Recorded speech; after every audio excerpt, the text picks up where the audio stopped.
Hey everybody, James here with the Wisdom of Delivery Man. I'm going to do another alternate history video. This alternate history video, we're going to focus on a point of difference that's not normally talked about, and that is what if El Cid Rodrigo de Diaz de Vivar, who is the infamous slash famous Spanish slash Castilian crusader, what if he, instead of unifying parts and most of Spain under a Christian banner, did so under a Muslim banner? And this is actually a lot more likely than you might think. So I'm going to go ahead and talk briefly about his life in the original timeline, and then talk about him in one of the many alternate timelines that may exist somewhere out there in the multiverse. So Rodrigo was born in a little town outside of Burgess. He was the son of a peasant knight, and a peasant knight is essentially a poor knight. He quickly, when he came of age in his teens, became a squire, and then a knight in service to the King of Castile. In the 1060s, he was conscripted into the service of the king. He went on several campaigns. The main campaign he went on, though, was Zaragoza, which was actually a vassal of Castile, was being attacked by Aragorn. And so the Zaragozans, the Taif of Zaragoza, it was a Muslim country, called in the Castilians to protect him. El Cid helped lead the expedition, and they roundly defeated the Aragonese, and they actually killed the Aragonese king. El Cid spent some time in Zaragoza, falls in love with a local woman, a Muslim princess, loses out on that to the person that he's that she's betrothed to. Goes back to fight for the Castilians for about 10 years, then goes back and fights for the Aragonese a little bit, the Leonese. Then he gets kind of too powerful. He's kicked out of the court of the Castilian king. He goes and he fights for the Zaragozans and some other kind of Muslim little emirates up there in the northern part of Spain. Then he goes back and sides back again with the Castilians. At this point, he is a very well-known, well-respected military commander. So the King of Castile essentially gives him carte blanche to establish his own band of mercenaries and warriors. He then takes the next 8 years to basically slowly conquer most of eastern Spain, a little of central Spain, reducing, over 100 fortresses, and then, inevitably he dies. He's extremely influential in Spanish history and in European history. It's his successes against the Moorish and Andalusian principalities of Spain that convinces the Pope and the Franks and the Burgundians to invest a lot of resources in the reconquista of Spain and not go all in on the invasions of the Levant in the Levant Crusades. So where could this have gone? Where could this have changed, and where could it have deviated? The place that's going to deviate, the highest percentage of the time is very early on in his life, when Rodrigo, we'll just call him El Cid to avoid confusion, El Cid visits Zaragoza after they defeat the Aragonese. Historically, he falls in love with a Muslim princess. He talks to the Taif of Zaragoza and sees if he can basically win her betrothal rights. He is unsuccessful in doing that. One of the big sticking points was he refused to convert to Islam, but then also he was relatively poor, had very few lands, very few titles at the time. He was a seasoned and experienced military commander. And once he loses out on this, he, kind of goes back. But let's say point of difference is the Taif of Zaragoza. He decides to allow El Cid to marry, and it's contingent on El Cid converting to Islam. So, El Cid leaves the city, thinks about it for a while, decides he's going to convert to Islam. He converts to Islam. As soon as that happened, he would basically be persona non grata in Castile and Aragon. This would be seen as a betrayal, but it was not, unheard of for people to convert from Christianity to Islam or Islam to Christianity at the time. he would be given a nominal position within the Zaragozan court, but he would be drafted in the Zaragozan military, probably fighting some campaigns, ironically, on the side of Castile, because, again, Zaragoza was a vassal of Castile. Well, historically, eventually, the Zaragozans are going to try to fight a revolution to throw off the Castilian yoke, and they're going to lose that. Historically, El Cid is one of the commanders that helps put down the Zaragozan revolt. So in this alternate timeline, you're taking arguably the best commander the Castilians had and any Spanish principality had at the time, and putting him on the side of the Zaragozans. Numbers-wise, their armies were relatively the same size. The Castilians simply had a better advantage in heavy cavalry, as well as more archers. So in this timeline, El Cid is able to defeat the Castilians because he's in command of the Zaragozan military, or a portion of the Zaragozan military. This gives him substantial prestige within Zaragoza. He becomes a national hero. He then spends the next few years, 4 or 5 years, he has a child, he starts raising a family, but he's mainly fighting for the Zaragozans. Well, eventually, the leader, the Taif of Zaragoza, dies, as he would historically in the 1070s, and the city fathers of Zaragoza elect El Cid as the ruler. Now, the reason that they do that, even though he doesn't have royal blood, is that he's the most capable military commander, and he's the man most capable and most possible of protecting them from the Leonese, the Aragonese, and the Castilians. So he takes over.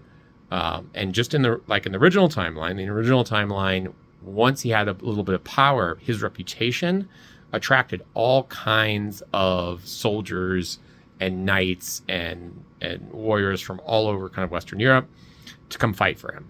So this happens again, but in reverse. So all kinds of warriors and knights from Muslim Spain, maybe even North Africa, come and they fight for him. So what does he do? He does the same thing that he does in the original timeline, which is he tries to unify the eastern coast of Spain. Now, in the original timeline, he's an invading Christian despot at the head of an invading Christian army. This time, he's an elected Muslim ruler with a Muslim army with a fantastic reputation of defending Islam against the attacking Crusaders. So instead of fighting him, a majority of the cities in eastern Spain, right, in eastern Andalusia, are going to go over to him. They're just going to open up their doors to him. He's going to continue that campaign all the way south and into central Spain. So historically is going to take him 7 to 8 years to do. He's going to accomplish in 2 years, because so many of the Muslim principalities are actually just going to surrender to him, and the stronger he gets, the faster they surrender. He has to fight some battles. He's able to defeat the rival Muslim armies pretty easily, just again due to his ability as a military commander. He then uses this unified army to go north, and he defeats the Castilians, the Aragonese, the Leonese, and turns them into vassals. He thinks about invading France, but France is too powerful. Burgundy is too powerful. The early Angevin Empire is going to start here soon. It's going to be too powerful for him. And so he kind of pulls back south of the Pyrenees. Well, in the late 1070s, 1080s, Morocco, the Almohad lands of North Africa, are experiencing a substantial civil war. Now, historically, what happens is the Muslim principalities of Spain call in one of the factions of the Moroccan Civil War, the Almohad Civil War, into Spain to basically protect them from El Cid and the attacking Crusaders.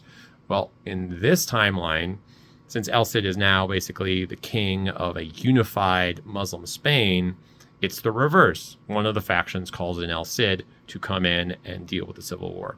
He crosses the straits.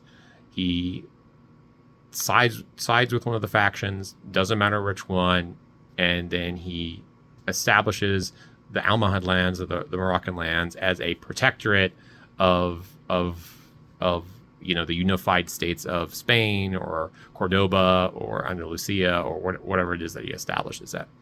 At that point, his reputation within Islam, right, is going to be just sky high because he's defeated a Crusader army. He's settled some issues out there. Basically, he's going to be approaching Saladin territory, right? Well, if you look at the maps at the time, one of the reasons that historically the Crusaders actually launched a crusade was that the Muslim powers of the Mediterranean were really very divided. Now, it's not really well discussed, but the first destination, the first target of the Levant Crusade was not the Levant. They were supposed to attack Tunis and Tunisia, and as well as drive the last remnants of the Muslims off of Sicily. And then they were going to turn Tunis into a trading colony. But what happened is that the southern Italian city-states, Naples, and then the northern Italian city-states, Genoa and stuff like that, refused to attack Tunis because they were a big trading partner with them. So instead, the Crusaders went right to the Holy Land. Now, the reason they were going to attack Tunis is the Algerian lands, the Mizabites, these are all Muslim kingdoms in North Africa, modern-day Algeria. They were all very divided, and they're warring with each other. So in our alternate timeline, you now have these divided kingdoms next to a large, expanding Muslim empire in Spain. What's going to happen? Either they're going to get conquered, or more likely they're just going to volunteer themselves to be vassals to the Spanish state that we'll call Andalusia. And this is a big trend within the history of the Muslim world, which is that you see these Muslim empires, these grand Muslim empires expanding extremely rapidly. And yes, that's a reflection of conquest, but more commonly it's a reflection of a Muslim power demonstrating both legitimacy, power, and the willingness to defend Islam. And then all of the little smaller Muslim countries and principalities usually just go over to that rising power up to an extent. So the same thing's going to happen. The little principalities of North Africa go over to El Cid, and he now is the ruler of a very large empire that stretches from Tunis and Algeria all the way into Spain. Similar borders to the Almohad Empire, which is going to come a little later historically. And then what's going to happen? Towards the end of the 10th century, the actual crusades are going to happen. Now, because the Reconquista has never happened and the Muslim country of Spain is much stronger than it is, the Pope and the Christian countries are going to invest even more heavily in the Levant Crusade, as opposed to sending a portion of their forces into Spain. And historically, the British component, the English or the Norman component of the First Crusade actually attacked the Muslim principalities in Spain. It didn't go to Levant, and they got so much treasure and plunder from attacking the Muslim principalities in Spain that they just went home. Now, the reason they did that was because they were weak, they were easy targets. But in our timeline, that doesn't happen. So the English actually now participate in the First Crusade. The First Crusade is going to be much, much more successful because there's more soldiers, and the English component was arguably one of the most important components because it had the navy and it had a large number of useful warriors. So then what happens is then now the Muslim countries in the Levant are now going to be asking for a powerful protector. Well, they hate the Seljuks, so they're going to ask for who? They're going to ask for El Cid, who's in North Africa. So El Cid's going to send an army. El Cid's going to stop the Crusaders from getting into Egypt, and he's either going to conquer Egypt or Egypt is going to go over to him. His empire is going to end up stretching all the way from Cordoba all the way to Egypt. It's going to stop in the Holy Land at the Crusader state and then at the Seljuk territory and the Turkish territories. Historically, he dies in 1099 at the age of 56 or 57. However, if he's on the Muslim side, he's going to have access to much better medical care, much better standard of living. He's probably going to live 10, 15 years longer. He's going to be hailed as a rightly guided caliph, the defender of Islam, and it will depend on his succession. If he has a series of bad successors, the Muslim state is just going to fracture again, and then someone else is going to come along, and the Reconquista is going to happen later.